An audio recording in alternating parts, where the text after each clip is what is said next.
Tonight, breaking news. Is there a plan in the works right now to get the hostages, including Americans, out of Gaza? What President Biden is now saying tonight. And the March for Israel in Washington. Tonight, tens of thousands showing their support for Israel amid word of this potential deal on the release of the hostages that could be coming in the next 48 to 72 hours. What we're learning tonight. And we have stayed on the story of that young son, Hersh Goldberg Poland. His parents telling me about those last two text messages from their son. Tonight, Terry Moran with Hersh's family in Washington and with the families of the other Americans still being held. Also tonight, the breaking news 24 hours after our team reported from inside Gaza near multiple hospitals. Tonight, the White House now revealing U.S. intelligence confirms Israel's claims about Hamas using hospitals and the tunnels beneath them as a base of operations. And what ABC News has now learned tonight, that inside those tunnels, a senior administration official says hundreds of Hamas fighters with communications and traps. What the intelligence shows, Matt Gutman standing by in Israel. Here in the U.S. tonight, the deadly collision on I-70 in Ohio, a semi-truck crashing into a bus with students on board. At least 6 people killed, more than a dozen injured. Alex Presha in Ohio. The ugly day on Capitol Hill, even with that potential government shutdown just days away, the focus for much of this day was instead on the behavior of members of Congress. Accusations former Speaker Kevin McCarthy elbowed a colleague, and what a senator threatened to do today. And then the vote just moments ago, Rachel Scott live on the Hill. The urgent warning tonight from authorities in Iceland saying there is a, quote, significant likelihood of a volcanic eruption in the coming days. The ground rumbling already. Tonight, the devastating new climate report from the White House. The effects of climate change now seen in every corner of this country. Tonight, the new and poignant tributes coming in from actors Matt LeBlanc and Courteney Cox. What they're now saying about Matthew Perry. And America Strong tonight, the music prodigy at the piano, the young man blind since birth, and what he's trying to do tonight for others just like him. You have to see this. From ABC News World Headquarters in New York, this is World News Tonight with David Muir. Good evening, and it's great to have you with us here on a very busy Tuesday night. We begin tonight with news of a potential breakthrough coming involving the hostages being held by Hamas, Americans among them. It is unclear how many hostages, but authorities say we could learn more about this potential plan to secure their release in the coming 48 to 72 hours. News of this possible breakthrough comes on the same day a massive pro-Israel rally was held in Washington, D.C. The images coming in from the National Mall tonight, tens of thousands of people taking part in the March for Israel, a show of solidarity and support for Israel and for the Israeli people following the October 7th Hamas terror attack. Groups demanding an end to anti-Semitic attacks across the U.S. and calling for the release of the hostages. Police on high alert given the tensions in this country as well. And in Israel tonight, the families of hostages held by Hamas beginning a 5-day march from Tel Aviv to Prime Minister Benjamin Netanyahu's office in Jerusalem, demanding he do more to bring the hostages home. And tonight, we are back with the parents of that young son, Hersh Goldberg Poland. His parents, originally from Chicago, you'll remember them telling me in Israel about those last 2 text messages from their son before Hamas put him on the back of a pickup truck. What those parents told our Terry Moran just today. And tonight, on this potential breakthrough involving hostages, President Biden optimistic, saying he believes it's going to happen. ABC's Terry Moran leading us off from Washington tonight. In the shadow of the U.S. Capitol, the March for Israel demonstration extended far down the National Mall. Thousands gathered in solidarity with Israel. From the stage, families of some of the hostages held by Hamas in Gaza pleading for their safe return.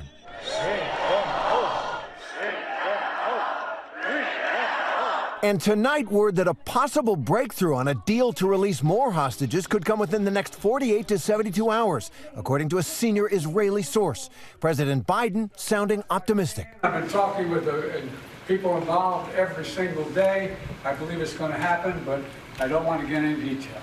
What's your message for the families? Hang in there, we're coming. Here on the Mall, though, it was a time to show strength and pride. This huge crowd stretching almost to the Washington Monument. Thousands of people, the blue and white of the Israeli flag and the red, white, and blue, and the chant going up for the hostages. bring them home. At least 10 Americans are still missing, including 3-year-old Abigail Moore-Edan, who was taken hostage at kibbutz Kfar Aza. Abigail was still in her father's arms when he was shot dead by terrorists. Abigail's mother and father were killed that morning. And she's now alone in Gaza. She's now alone in Gaza. Among those American hostages, 23-year-old Hirsch Goldberg-Polin, who was taken by Hamas at that music festival. We met his parents 2 days later in Israel. Rachel and Jonathan showing David a picture of their son, huddling with others in a bomb shelter, Hirsch missing part of his arm after terrorists threw a grenade into that shelter, then ordered him into the back of a pickup truck. His parents are left with their son's 2 final text messages saying, "I love you and I'm sorry." The fact that he didn't just say, "I love you," but that he said, "I'm sorry," I took immediately to be that he knew we were going to be in tremendous pain or worry or crisis, because it made no sense. There's no other reason to say something like that. So that's the last time that we heard from him. And those 2 words, "I'm sorry." Yeah. And I keep saying, it's okay. 39 days later, Rachel and Jonathan are living a nightmare, still fighting every way they can for their son. When you spoke with David, you said you're sending your strength out every day to him. Oh, yeah, for sure. And it's a mantra I say all day long. I just say, "I love you, stay strong, survive." And I just say it, and then sometimes I do it to myself because it's so hard. It's not describable. It's not imaginable, even to me, what we're going through. So I have to stay strong and I have to survive. It's the only way we'll save him. And so let's bring in Terry Moran with us tonight. And Terry, I'm so glad you met up with Hirsch's parents again. They are just so incredibly strong, like all of these families. And I know you're learning tonight that the families of the American hostages, including Hirsch's parents, will soon meet with the Biden administration's top hostage negotiator. David, that meeting will take place tomorrow, and as you say, Hirsch's parents will be there. They told me today that they are still not getting any information about their son, Hirsch, and yet they still have hope, as you could sense there. We can also report that secret talks about this hostage deal have been going on for weeks, with Hamas demanding that there should be a days-long ceasefire in exchange for the release of any captives, and Israel is saying there will be no deal at all unless dozens of their citizens are allowed to come home. David? Terry Moran leading us off tonight from Washington. Terry, thank you. There is also news coming in tonight from U.S. authorities on Hamas operating beneath hospitals in Gaza and what the U.S. now believes Hamas is doing in those tunnels right now. Tonight, the White House revealing U.S. intelligence confirms Israel's claims about Hamas using hospitals and the tunnels beneath them as their base of operations, including Al-Shifa Hospital, where those premature babies were taken off incubators when they lost electricity. Tonight, a senior administration official now saying hundreds of Hamas fighters with communications and traps are inside those tunnels. We have also just learned tonight that the Gaza Health Ministry, run by Hamas, has just now said that the Israeli military has told them they plan to storm Al-Shifa Hospital. ABC's Matt Gutman from Israel tonight with what we're just learning now. Tonight, the Israeli military just confirming it is raiding Al-Shifa Hospital, Gaza's largest. Israel saying ground forces are conducting a, quote, precise and targeted operation against Hamas in a specified area of the hospital with medical teams and Arabic speakers. It comes less than 24 hours after our reporting from inside Gaza at the Children's Hospital, where the Israeli military says Hamas was operating inside and underneath. The Biden administration saying declassified U.S. intelligence corroborates Israel's claims that Hamas and Palestinian Islamic Jihad have been using the hospitals to wage war against Israel and to hold hostages. Hamas and PIJ members operate a command and control node from Al-Shifa Hospital in Gaza City. They have weapons stored there and are prepared to respond to an Israeli military operation against the facility. A U.S. official saying the assessment is based on a variety of sources, but did not provide additional details. And back inside Gaza, amidst that fierce street battle, we were taken to Rantisi Children's Hospital, where Israel claims Hamas had a command and control post inside the bombed-out basement. Those AK-47s look pretty old and rusty. I mean, was this a crack force that was here? No. Some of the gear was operationally gear, but you Also, some of the terrorists fled away, did not stay here. It shows us the war machine Hamas is conducting from hospitals. A hospital for children. Israel's chief military spokesman showing us another room where they believe Hamas kept some of the hostages. But the hospital's director tonight denying Israel's claims, saying the facility was used for displaced families, not hostages. David, the Israeli military saying that it had given Hamas a 12-hour ultimatum before the raid. That is a senior administration official telling us that the tunnels beneath Al-Shifa are extensive and multi-layered. It's believed that there are hundreds of Hamas fighters there with communications equipment and booby traps. And the tunnels we saw just outside that children's hospital appeared sophisticated. The Israeli military saying they were even powered with a solar array. David. Matt Gutman in Tel Aviv for us tonight. Matt Gutman, thank you again tonight for your reporting from inside Gaza. Meantime, to the other news this evening, and back here in the U.S., the deadly collision on I-70 in Ohio. A semi-truck crashing into a bus with students on board. At least 6 people have been killed, more than a dozen injured. ABC's Alex Presha in Ohio tonight. Tonight, dramatic new video showing the frantic rescue of high school band students trapped in this fiery, fatal crash just east of Columbus, Ohio. First responders urging passengers to jump out of a window to safety. Seconds later, an explosion. We have heavy fire on the traffic camera, and we are being advised that there is children trapped on the bus. Ohio Highway Patrol says around 9 this morning, a semi-truck rear-ended this charter bus carrying 57 people, many of them members of the Tuskegee Valley Marching Band scheduled to perform at an annual school board conference. 5 vehicles were involved in the crash, according to officials. At least 6 people have died, including 3 teenagers. And more than a dozen were injured and rushed to several area hospitals. This is our worst nightmare. Chris McNeil was driving his semi-truck along I-70 immediately after the fiery accident and says that this is one of the worst crashes he's ever seen in all his decades working as a trucker. I saw them, they had a ladder up in one window because there's a couple people exiting from the front of the bus. Tonight, remnants of that now charred and tattered bus towed away. A team from the MTSB is now on the ground investigating the cause of the deadly accident. David, tonight, the truck company for this semi involved says that it's cooperating with authorities. David? Alex Presha reporting from Ohio tonight. Thank you, Alex. We turn tonight to an ugly day on Capitol Hill, not because of this potential government shutdown looming, but because of the behavior of members of Congress today. Accusations tonight. Former Speaker Kevin McCarthy elbowed a colleague and what a senator threatened to do today. And then the vote in the House just moments ago on keeping the government open. This now goes to the Senate. Rachel Scott on the Hill. Even with that crucial vote today on whether the government will shut down, Congress instead found itself focused on something else today. The alleged inexcusable behavior of some members. You know where to find me. Any place, anytime, cowboy.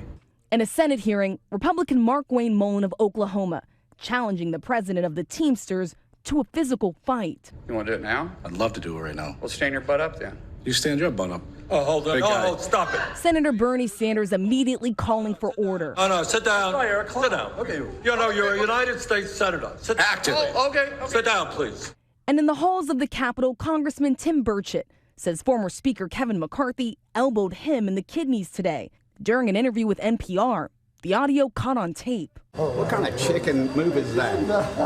You're pathetic, man. You are so pathetic.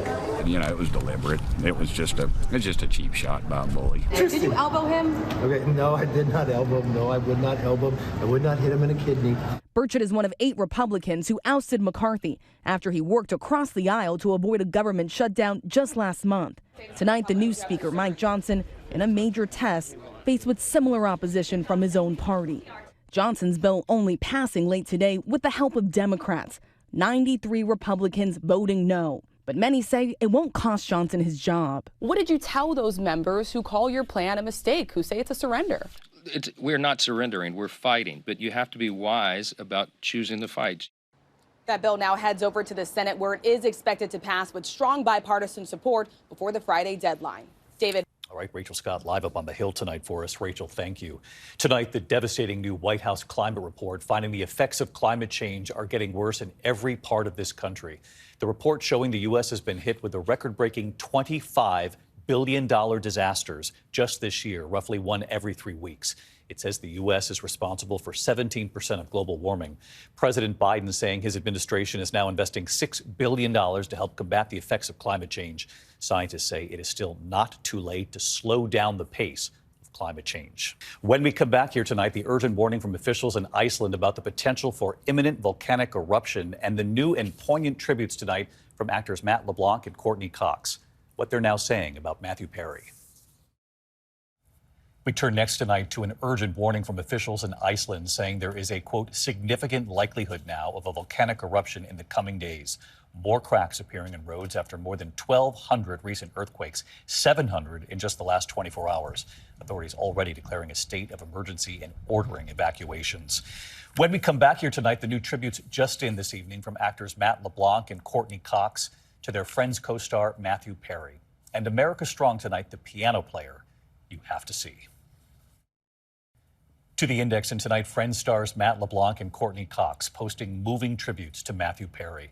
LeBlanc tonight saying, "The times we had together are honestly among the favorite times of my life. Spread your wings and fly, brother. You're finally free." Adding, "And I guess you're keeping the $20 you owe me." Cox writing, "I am so grateful for every moment I had with you, Matty, and I miss you every day." Matthew Perry died last month at 54. When we come back here tonight, America Strong, the boy and the piano. Finally tonight here, America Strong, the boy and the piano, his determined parents and the school that believed in him. We can hear the piano before we even arrive. Matthew Whitaker, who is blind, has been playing the piano since he was a boy. Matthew was born at 24 weeks. Doctors told his parents he might not survive. There were 11 surgeries to try to save his sight. As a toddler, they noticed he had an ear for music before he could even talk. His grandfather gave him a keyboard at 3, and his parents began looking for a school for their boy. You were determined to find a place for him. We had been looking for since he was 3 years old. They found the Philemon M. D'Agostino Greenberg Music School, and they remember that first visit with the teacher, Dr. Dalia Sakis, to determine if Matthew was a fit. You're here on the phone? He remembers you on that first day. Do you remember him? Oh, yeah. Someone that unique with that kind of ability. You know, children can do things, but not every child can do what Matthew did. This was Matthew at 8. Everybody say,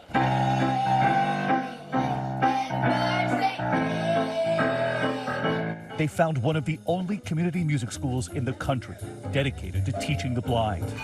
At 14, on stage at the Apollo. Now at 22, Matthew is back to help the school that helped him. My first piano lesson was here. My first time using blind music was here. You're here today. Because of that? Because of that? Because of the school. Yeah. Yeah. That school, that teacher, a few of his favorite things.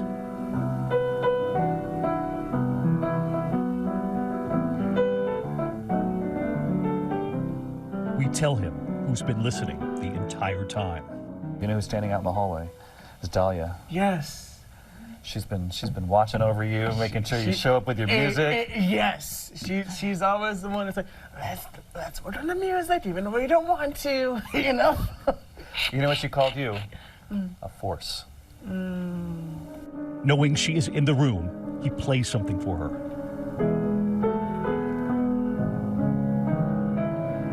Rhapsody in Blue, Matthew's Way.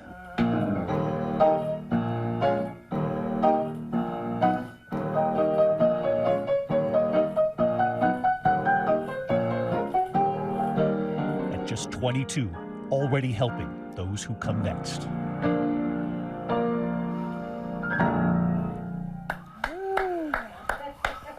Well, as you can see, he is extraordinary. Matthew just performed at the benefit concert for his school, hoping to help other children get a chance like him.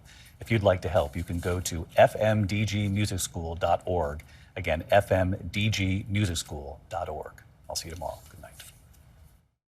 Thank you for making World News Tonight with David Muir, America's most watched newscast.